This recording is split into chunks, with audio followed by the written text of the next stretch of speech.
You just found out about an unexpected expense. $500 due in 30 days.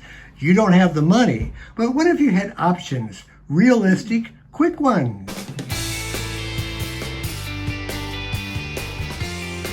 If you don't know us, I'm Larry. I'm Hope. And we're from Under the Median, where practical frugality meets real life. If unexpected expenses or unexpectedly high expenses throw you for a loop, you are not alone. The most recent information that I could find in 2024 shows that 37% of Americans cannot handle a $400 unexpected expense. Not only that, almost 25% of Americans have zero in their emergency fund. So let's talk about what happens when you get one of those unexpected bills and you have, say, 30 days to pull all the money together. What are the steps that you should take to make sure that you have that $500 in hand, ready to handle the expense within 30 days? We're going to give you 12 different ways to do that. And we either have personally used these 12 ways or we know people who have. Before we dive in, we want to hear from you. If you had an emergency $500 expense happen to you, how would you raise the money? Tell us in the comments. Strategy number 1, negotiate a lower bill. Call whatever entity it is that you owe that $500 to and say, is there a possibility that we could lower that bill? What would that look like? How would that happen? It never hurts to ask that. Now, the next thing you should do is see if there are some other bills that you have on a regular basis that you can go ahead and lower, at least for that month.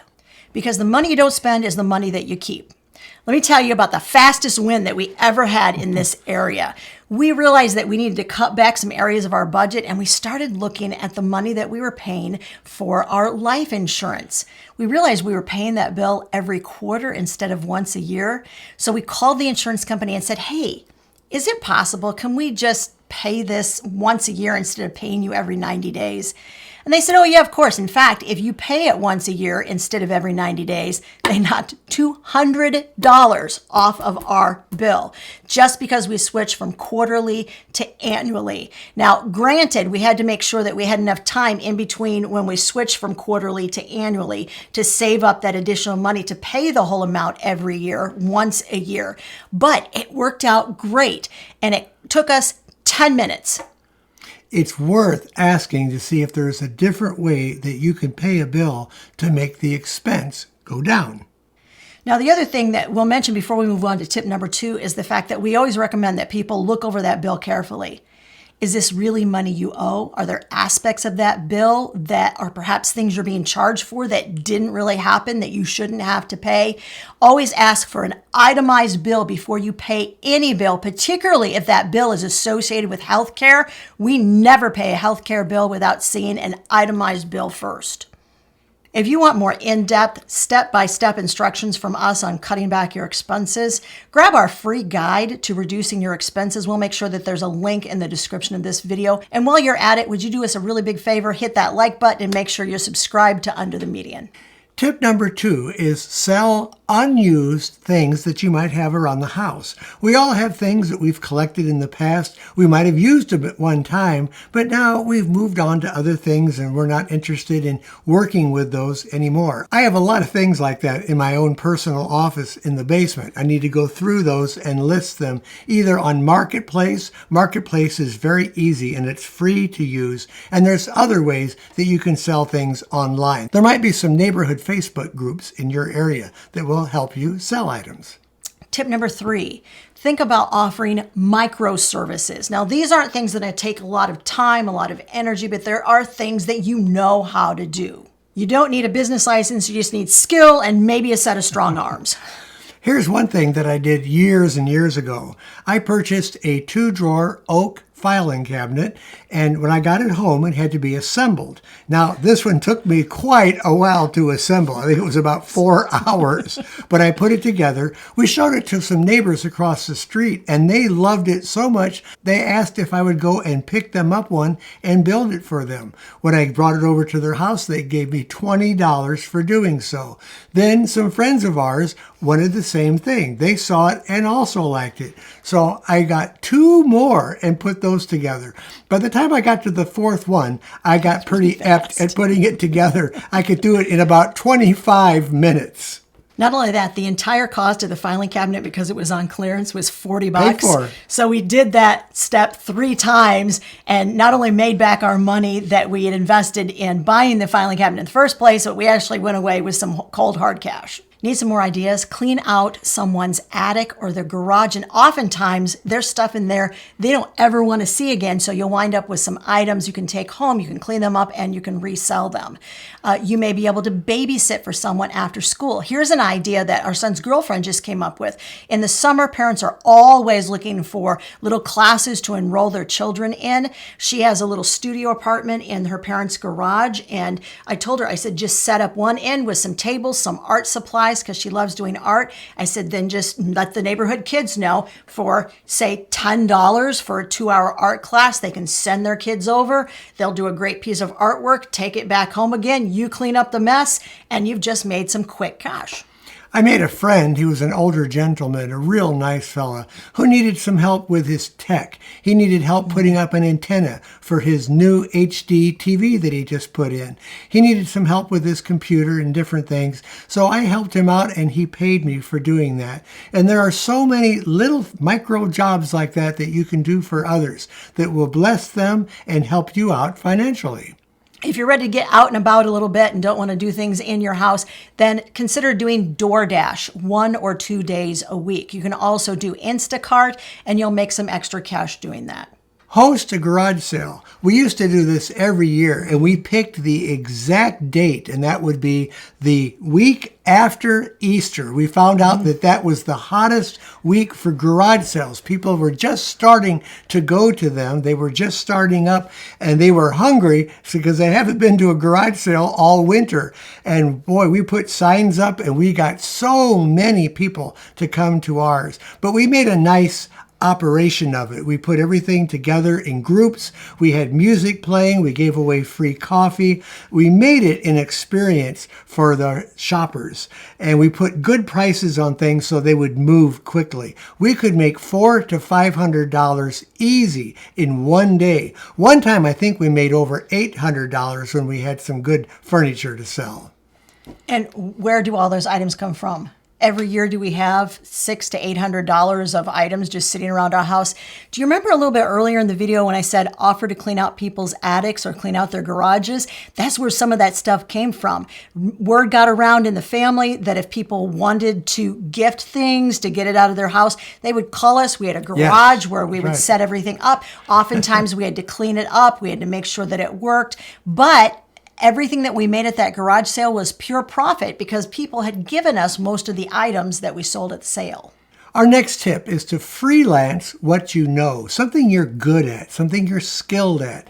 I did a lot of transfers when I worked in television. I transferred things, and I learned how to do that at home for people. I learned how to transfer their films and their slides over to videotape so they could have a copy of them because their old equipment probably wasn't working anymore. And I made a lot of money doing that. I also learned how to videotape weddings. I do just a very simple videotape, wouldn't charge them a lot, and they wouldn't have to rely on their aunt and uncle or brother and sister for their video footage. Larry worked in television. I worked in radio. I did a lot of freelance voiceover work, especially when the kids were young. Now, I knew my worth. I had worked in the industry for a long time. I charged what I was worth, and I was paid what I was worth, and it was a very, very good side gig. It would take me 20, 30 minutes to go in, voice an entire script. I would hand them an invoice, walk out. They would pay me within 30 days. One of Hope's pieces was actually up at the Museum of Science and Industry. So when we'd go up there and visit, we would press the button and hear Hope's voice. What you are about to see is what farmers see when they operate their combines. In the couple of minutes this ride takes, this farmer will have harvested several dozen bushels of corn between the combine operator harvesting the corn and the tractor operator hauling it. So, let's go. Let's go!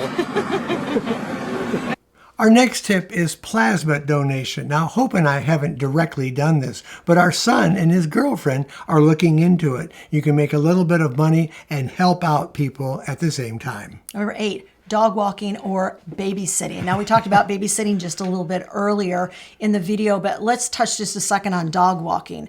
We had a friend, they lived in a very nice neighborhood. Their daughter, when she was in high school, let all the neighbors know, and she does love animals. Yeah. And she said, I would love to come over, take care of your dog during the day while you're at work, make sure that Fluffy gets a lot of pets, a lot of loves, goes for a walk, and they paid her very, very well to go over to their home twice a day. She had a rotation, and she did it a certain number of days a week for each one of the neighbors, and she made a very good side income when she was in school. Return recent purchases and also cancel subscriptions. Now, when we talk about returning things, we're talking about something that you might have bought on impulse that you're not using. It's just sitting in the box. You've had it for a couple of days. Usually stores give you anywhere from 8 days to maybe even 3 weeks to return an item, especially if it's not opened, and you'll get your full refund for that.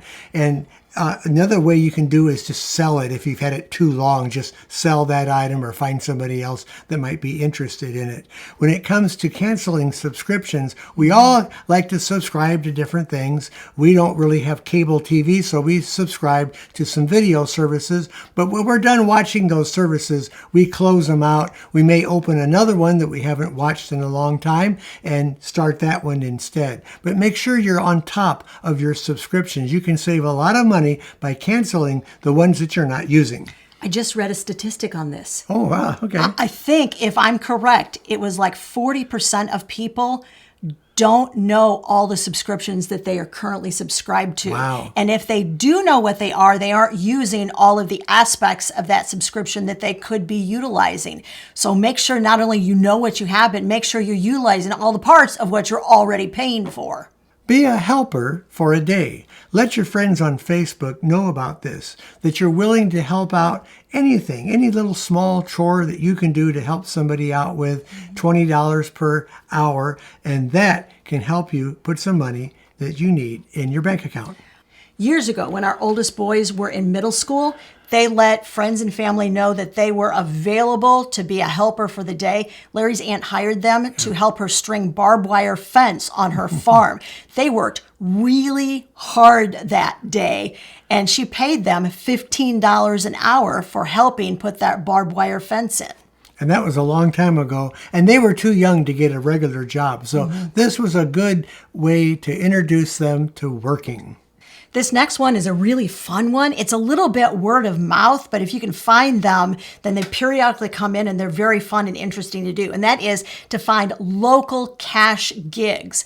Now, a friend of ours, when their son was in college, he got a white shirt, black pair of pants at a thrift store, and a local catering company would hire him every once in a while on weekends when they needed extra servers for like weddings or business conferences, things like that. And he would go in, just serve food and refill drinks, things like that. And he was paid very well for doing that periodically. Catering companies love it when they can find people who are going to be regular and who are going to be reliable and do a really good job. Here's another example of ready and reliable and doing a really good job. Our son's girlfriend, Sky, is an artist. She's good. And she let local area businesses and philanthropic organizations know that she was available to do face painting at their community events.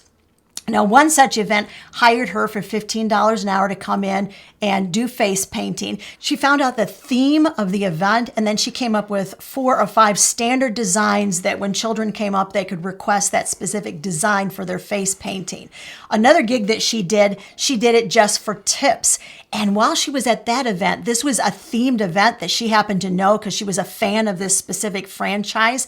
She painted 4 paintings the day before the event. She stayed up and did beautiful paintings, and she sold those at her little face painting booth. She made $120 on those 4 paintings, sold them for between $30 and $50 each. Now, my son was with her at that event, so the organizer said, "Hey, how would you, for $15 an hour, like to dress up as one of these characters?" And he was very excited to do that. Yes, here's our son walking through the conference center as that specific character. This proud mama moment. And not only that, the organizer of the event said, "You guys did such an amazing job. anytime that we have an event in this area and you want a side gig, you come find me and I will hire you for the day. Another way to bring in some extra cash is to recycle items that are around your house that you may not even thought about. Anything like old batteries, copper wire, or anything that can be recycled can bring you some money. Find your local recycling center and ask them what it is that you can bring to them for some cash. Now, the other thing we want to check on is recycling centers can be very specific. You want to ask before you Yes. go, do I need to have these items pre-sorted? That's right. What are you paying per pound for each of these different kinds of metals or kinds of plastics? Know before ahead you go exactly what hours they are open and what the process is for taking your items in, because the worst thing in the world is to get your vehicle and get the bags all ready to go. You get there and they're closed, or they're like, nope, we're not taking any more of those specific items this week. So make sure that you have a running dialogue with that company before you go over there. Now, if you're thinking, these are great, but I need something more consistent in order to make money on the side, we have a video that we produced just a little bit ago on how to do different side gigs. We went through 40 different side gigs, and you could probably pick at least 3 of those to do. If you're interested, the video is right over there. If you want in-depth help, Now, go ahead. no, I'll do it. You do it. You go ahead and do it. That's fine. That's fine. That's fine.